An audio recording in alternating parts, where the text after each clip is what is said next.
Hai, Assalamualaikum, salam sejahtera. Untuk perkongsian pada kali ini kita akan bincangkan berkenaan dengan tajuk aplikasi teknologi dalam topik RBT tingkatan 1 ini, iaitu tajuk reka bentuk sistem vertigasi. Untuk kali ini kita akan bincangkan berkenaan dengan subtopik 5.1.1 iaitu mentakrif sistem vertigasi. Sistem vertigasi ini adalah satu teknik dan juga teknologi baru yang diperkenalkan dalam industri pertanian. Sistem ini sangat praktikal diusahakan kerana dapat mengurangkan kos jangka panjang dan mengurangkan tenaga kerja. Yang menariknya adalah hasil produk pertanian yang tinggi dan sangat menguntungkan sesiapa saja yang terlibat. Mentakrif sistem vertigasi. Vertigasi ini berasal dari dua perkataan Inggeris iaitu fertilization dan juga irrigation. Maksud vertigasi adalah satu penanaman yang mana pemberian baja yang lengkap kepada tanaman diberikan dalam bentuk larutan dan disalurkan ke zon akar melalui sistem pengairan titis. Perlu difahami dalam sistem vertigasi ini kita tidak menggunakan tanah. Tanaman tidak ditanam terus di atas tanah. Tetapi dibina satu sistem khas yang mana sistem pengairannya adalah lebih lengkap dan teratur. Nanti kita akan tengok lebih detail. Dan vertigasi merupakan salah satu daripada cabang hidroponik. Kita belajar contoh-contoh teknik hidroponik, teknik aliran cetek. Di mana teknik aliran cetek ini larutan baja disalurkan dalam palung. Ini palung. Ini larutan baja di bawah ini. Yang mengandungi akar tanaman yang ditanam. Pam digunakan untuk menyalurkan larutan air baja ke dalam palung. Daripada baja ini dipam ke dalam palung. Dalam palung ini diletakkan tanaman. Ini teknik aliran cetek. Yang kedua, teknik aliran dalam. Sama macam teknik aliran cetek, cuma bezanya teknik aliran dalam ini palungnya lebih besar dan juga kedalaman air lebih dalam. Air lebih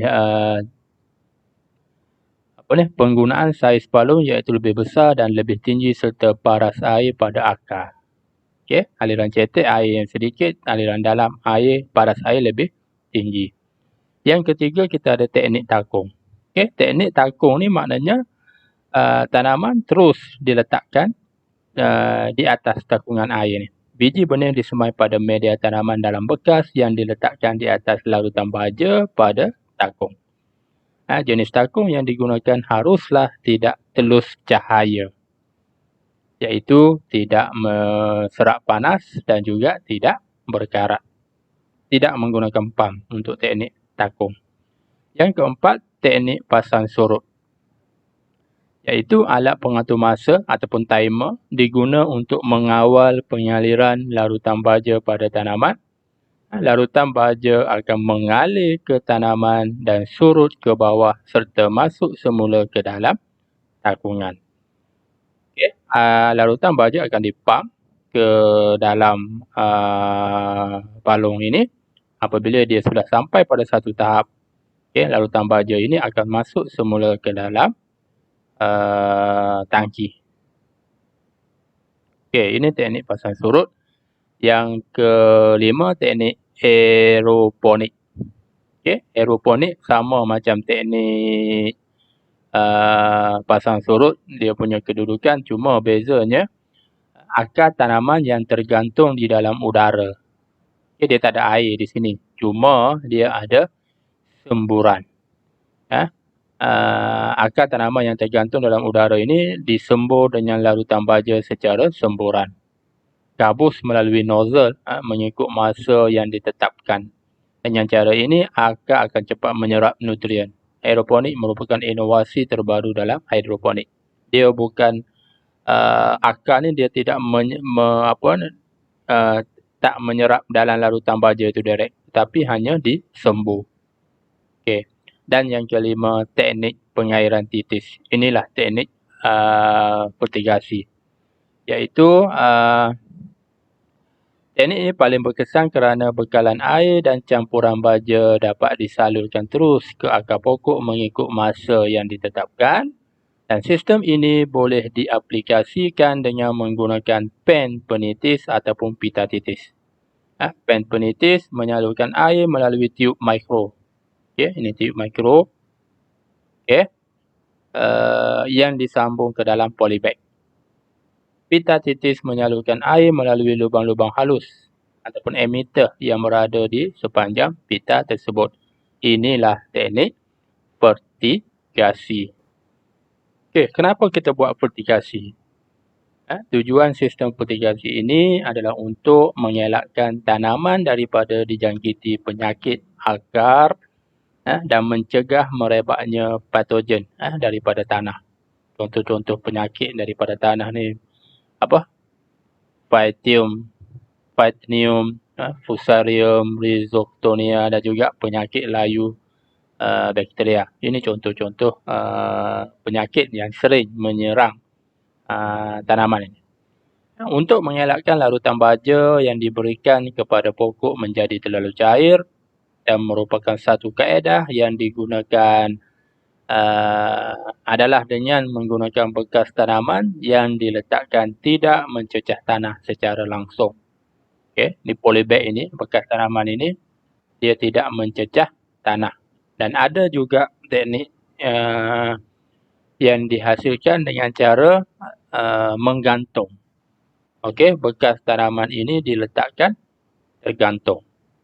Okey, itu salah satu contohlah. Okey, kelebihan sistem fertigasi berbanding dengan sistem yang biasa. Yang pertama, dapat menjamin kebersihan dan menghindar penyakit. Kualiti hasil tanaman yang lebih baik dan juga bermutu. Mengatasi masalah penyakit bawaan tanah seperti tadi yang kita terangkan tadi. Modal pusingan yang lebih rendah. Modal permulaan di peringkat awal untuk first time kita bina sistem fertigasi ini memang lebih tinggi. Tetapi bila kita dah berulang kali menjalankan, dia jadi dalam jangka masa panjang dia lebih menguntungkanlah. Okay. Masalah merumpai sangat rendah. Kita tak perlu nak hadapi masalah rumpai, nak racun, nak mencabut rumput. Nutrien lengkap boleh dikawal mengikut pertumbuhan pokok. Di peringkat awal pertumbuhan mungkin kita boleh set kadar nutrien yang perlu dibekalkan. Bila dah mencapai tahap umur tertentu, kita boleh tukar, kita boleh setkan kadar nutrien yang kita boleh bekalkan. Mungkin pembajaan perlu dilakukan dalam jangka masa berapa hari. Mengikut kadar pertumbuhan pokok itulah. Meningkatkan hasil pengeluaran. Penggunaan baja yang cekap dan lebih jimat. Dan dapat mengurangkan penggunaan racun. Termasuklah racun rumpai. Sebab dalam sistem fertigasi ini dah tak ada masalah rumpai. Serta racun serangga perosak. Sebab dalam sistem fertigasi ini kita dapat kurangkan serangga perosak ini. So, dalam masa yang sama, penggunaan racun kita boleh kurangkan. Walau bagaimanapun dalam sistem fertigasi ini terdapat beberapa kelemahan, iaitu modal permulaan yang tinggi. First time untuk kita set up fertigasi ini banyak perlu kita keluarkan modal. Contohnya nak bina dia punya rumah pelindung hujang, nak beli polybag, nak beli dia punya medium ataupun kokopit, pam, tangki. Okey, itu yang perlu kita sediakan untuk permulaan. Tetapi bila kita dah ada peralatan-peralatan itu, untuk pusingan yang seterusnya kita dah tak perlu sediakan lagi. Okey, so modal di permulaan, di peringkat awal lebih tinggi. Tetapi dalam jangka masa panjang dia lebih menguntungkan. Yang kedua, untuk fertigasi ini kita perlu pengetahuan yang mendalam perihal tanaman. Kita tak boleh tanam, kita tak boleh biarkan macam tu saja. Kita perlu ada ilmu. Berapa lama, berapa kadar nutrien yang diperlukan. Dia tak boleh cuaca yang terlalu panas contohnya. Okey. Yang ketiga, pengurusan ladang yang berterusan. Kita tak boleh tanam, tak boleh tinggal macam tu sahaja. Dan yang keempat, kerosakan sistem membawa kepada kerugian. Okey. Modal untuk permulaan untuk sediakan sistem ini besar. Dan sekiranya berlaku kerosakan pada sistem yang kita sediakan ini, dia akan membawa kerugian yang lebih besar lah.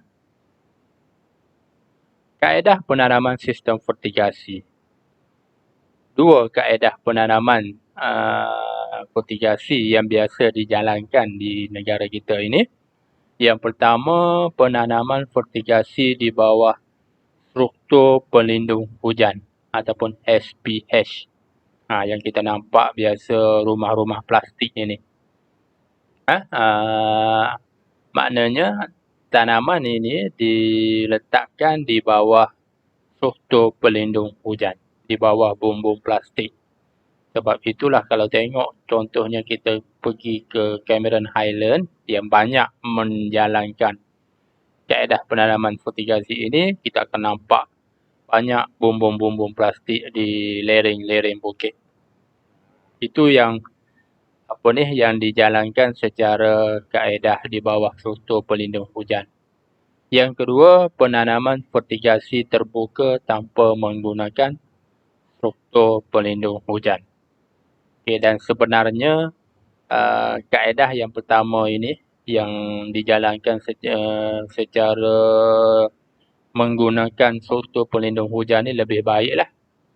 Maknanya dalam fertigasi ni kita dah ada timer kita bila kita nak siram, bila kita nak baja.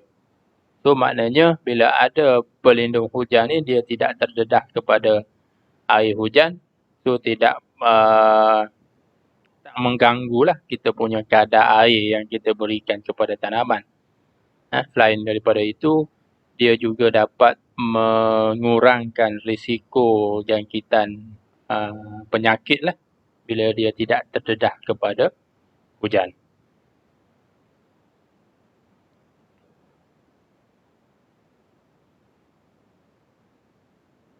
Itu saja perkongsian untuk kali ini. Jangan lupa untuk like dan subscribe serta tekan loceng notification supaya anda tidak ketinggalan untuk mengikuti perkongsian-perkongsian saya yang seterusnya. Sekian, terima kasih.